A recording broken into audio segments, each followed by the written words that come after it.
Na moja ya habari ambayo nilikopo nimesikiliza na ilinigusa sana kikweli, ni kuhusiana na huyu mama ambaye anakaa yupo mkoa wa wilaya ya Kilimanjaro. So mama inasemekana kwamba alikuwa na watoto 4, na inasemekana kwamba alikuwa na watoto 2 ambao mtoto wa kwanza ni wa miezi 4, pia vile vile mtoto wa pili alikuwa na miezi 6.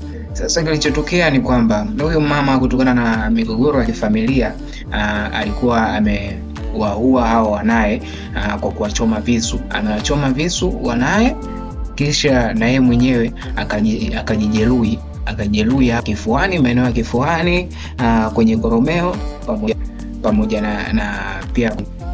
na tumboni. So wewe kama wewe ashumu, yani mtu unakuwa na ujasiri gani wa kuweza kufanya vitu vyote hivyo? Yani wewe yani mama kama mama, watoto wako unaanza kuwachoma visu.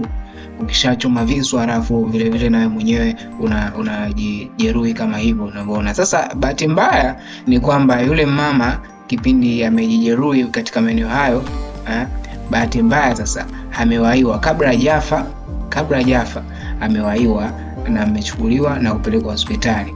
Sasa hilo tukio la kwanza.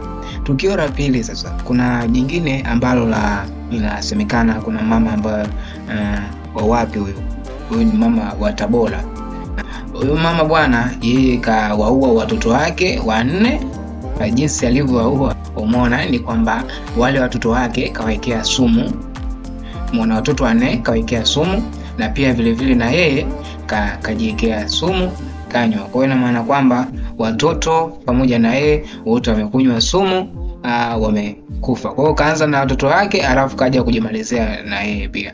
Watoto sumu ambayo walikuwa wamejiulia ni ile sumu kwa ajili sumu ya kuulia wadudu. Ndio hiyo inasemekana ni sumu ambayo ametumia huyu mama. Sasa haya matukio jamani, ni matukio ambayo yanasikitisha. Hebu sema kwa wewe, kwa mtazamo wako unaonaje hapo katika haya matukio? Na bado kuna matukio mengine ambayo nitakupa hapa karibuni, utasikiliza.